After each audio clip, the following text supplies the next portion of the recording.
안녕하세요. 오늘 여러분께서 직접 보내주신 자료들 가지고 교회 공의회 역사를 좀 깊이 파헤쳐볼까 합니다. 네. 보통 공의회 하면 뭔가 딱 정해진 일관된 결정을 떠올리기 쉬운데요. 자료를 보니까 실제로는 엄청난 논쟁이랑 뭐랄까 예상치 못한 반전들이 많더라고요. 네, 맞아요. 공의회라는 게 단순히 그냥 교리 선포, 이게 아니고 그 당시에 신학적인 또 정치적인 역학관계가 그대로 다 반영된 결과물이었죠. 그렇군요. 특히 이제 초기 7개 공의회, 보통 에큐메니칼 공의회라고 부르잖아요. 네네. 이 회의들은 전 교회가 보편적으로 인정하는 중요한 결정들을 내렸는데 그 과정이 순탄했던 건 아니에요. 아, 순탄치 않았다. 예를 들면요? 예를 들어 449년에 에베소에서 열린 회의는 나중에 도적회의라고 불릴 정도로 논란이 아주 많았고요. 그래서 공식적으로 인정 못 받았죠. 도적회의라니? 정말 재밌네요. 특히 그 7차 공의회 관련해서 성상 논쟁 보니까요. 754년 히에리아 공의회에서는 성상 파괴 이렇게 결정했다가 네. 불과 한 30년 만인가요? 787년 제2차 니케아 공의회, 그러니까 7차 공의회에서 이걸 완전히 뒤집었다는 게 놀랍던데요. 그렇죠. 교회 공식 입장이 이렇게 짧은 시간에 확 바뀔 수도 있었군요. 네, 그만큼 성상, 그러니까 종교적인 형상을 사용하는 문제가 당시에 얼마나 뜻벌은 감자였는지를 딱 보여주는 거죠. 754년 회의는 성상을 그냥 우상 숭배다 이렇게 봤지만요. 네. 787년 니케아에서는 성상 그 자체를 숭배하는 게 아니라 성상을 통해서 표현된 그리스도나 성인을 공경하는 거다. 이건 괜찮다. 이렇게 결론을 내렸어요. 이게 바로 동방정교회랑 서방 카톨릭 모두가 인정하는 7번째 보편 공의회의 결정입니다. 그래서 성상 파괴주, 아이코노클라즘이라고 하죠. 이게 일단락되는 것처럼 보였죠. 일단락되는 것처럼 보였다. 그 말씀은 논란이 완전히 끝난 건 아니었다. 이런 뜻인가요? 맞습니다. 네, 이 결정 이후에도 서방교회 일부에서는 여전히 성상 사용에 대해 좀 비판적인 시각이 남아 있었고요. 특히 16세기 종교개혁 때는 이게 다시 확 불붙었어요. 종교개혁 때요? 네, 자료에도 나오지만 칼뱅파나 제세례파 같은 그룹들은 성상 파괴 경향을 아주 강하게 보였죠. 네. 루터파는 조금 달랐는데 성상을 막 권장하진 않았지만 그렇다고 완전히 배척하지도 않는 그런 입장이었고요. 결국 이 성상 논쟁은 교회의 권위 문제, 또 전통과 성경 해석 문제하고도 아주 깊이 얽혀 있었던 거예요. 성상 논쟁이 결국 그리스도를 어떻게 이해하고 또 표현할 것인가랑 연결된다는 말씀이시네요. 네, 그렇죠. 근데 사실 그거보다 더 근본적인 교리 논쟁도 많았잖아요. 자료 보니까 삼위일체 교리는 비교적 빨리 자리를 잡았는데 네. 그리스도의 본성에 대해서는 정말 다양한 견해가 막 충돌했다고 하더라고요. 네. 핵심 질문이 이거였어요. 한 분 예수 그리스도 안에 완전한 신성이랑 완전한 인성이 어떻게 같이 있을 수 있는가? 정통 교리는 한 위격, person, 두 본성, natures 이렇게 정리가 됐지만 신성만 강조하거나 이걸 단성론이라고 하죠. 네, 단성론. 혹은 신성이랑 인성이 너무 분리돼서 마치 두 인격처럼 여겨지는 네스토리우스주의 같은 다른 해석들이 계속 도전장을 내밀었죠. 네스토리우스주의? 여기서 이제 431년 에베소 공의회의 테오토코스 논쟁이 중요해집니다. 테오토코스. 하나님의 어머니라는 칭호 때문에 저는 처음에 마리아를 막 신격화하려는 그런 논쟁인 줄 알았거든요. 근데 자료 보니까 그게 아니더라고요. 정확합니다. 테오토코스 칭호의 핵심은 마리아가 아니라 예수 그리스도였어요. 예수님. 네, 마리아가 낳은 예수가 단순한 인간이 아니라 참 하나님이시다. 이걸 강조하기 위한 표현이었던 거죠. 그러니까 그리스도의 완전한 신성을 지키기 위한 신학적인 결정이었습니다. 그렇군요. 와, 신기하네요. 자, 이제 정말 복잡하고 어떻게 보면 결정적인 문제로 넘어가 보죠.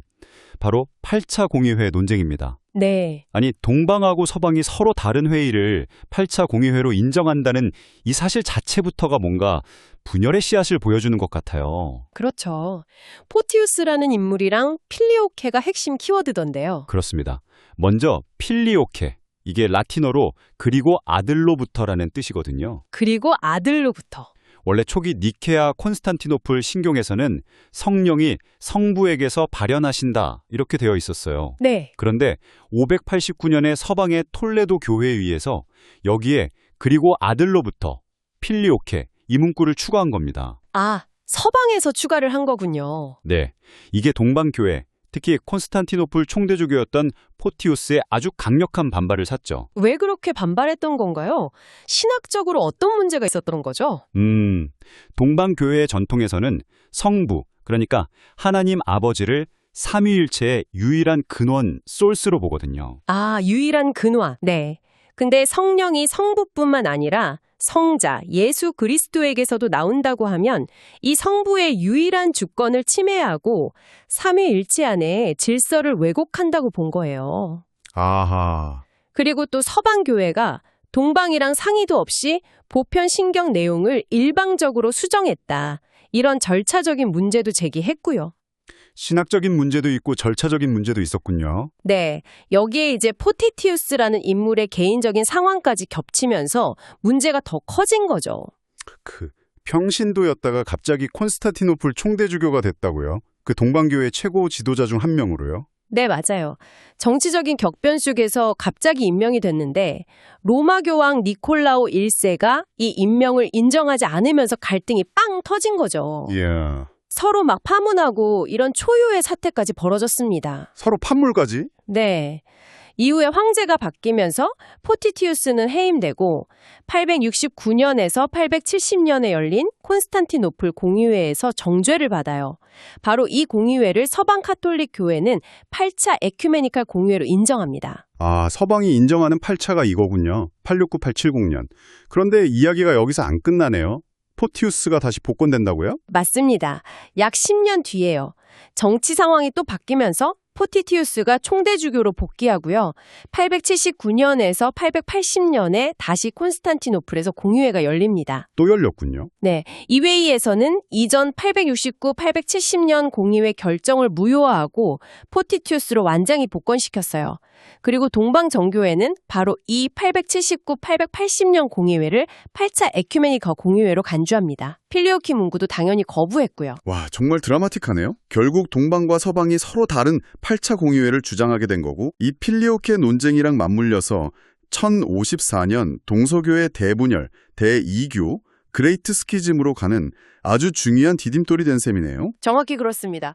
그 이후로 필리오케 논쟁은 서방신학자 안셀문 같은 사람들에 의해서 계속 이어졌고요. 개신교는 대체로 서방교회의 전통을 따라서 필리오케를 인정하긴 하는데 그래도 주로 처음 7개 공의회에 좀 더 큰 의미를 두는 경향이 있죠.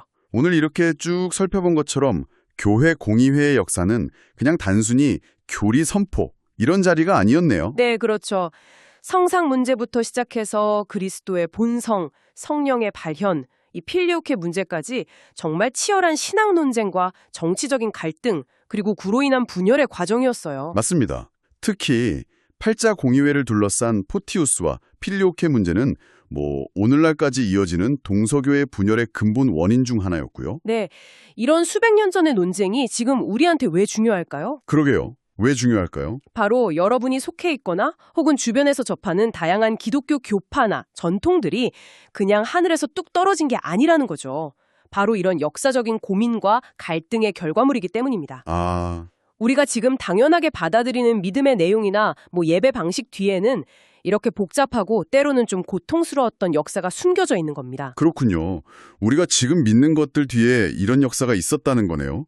자료 말미에는 현대 사회가 절대적인 진리보다는 다양한 담론이 공존하는 시대로 변화하고 있다고 지적하는데요. 네. 실제로 WCC 운동이나 제2차 바티칸 공의회 이후 카톨릭 내부 변화 같은 걸 보면 과거에 교회를 갈라놓았던 그 필리오케 같은 문제에 대해서 좀 더 유화적인 태도를 보이는 움직임도 있다고 하더라고요. 네, 그런 흐름이 있죠. 이런 변화를 어떻게 봐야 할까요? 청취자 여러분께 마지막 질문을 던져봅니다. 역사적인 신앙 고백의 일관성을 지키려는 그런 입장과 또 현대사회의 변화 속에서 다른 전통과의 대화나 포용을 모색하려는 움직임 사이에서 앞으로 교회는 어떤 방향으로 나아가게 될까요? 정말 중요한 질문이네요. 네, 이 질문을 한번 곱씹어 보시는 것도 흥미로운 시간이 될 것 같습니다.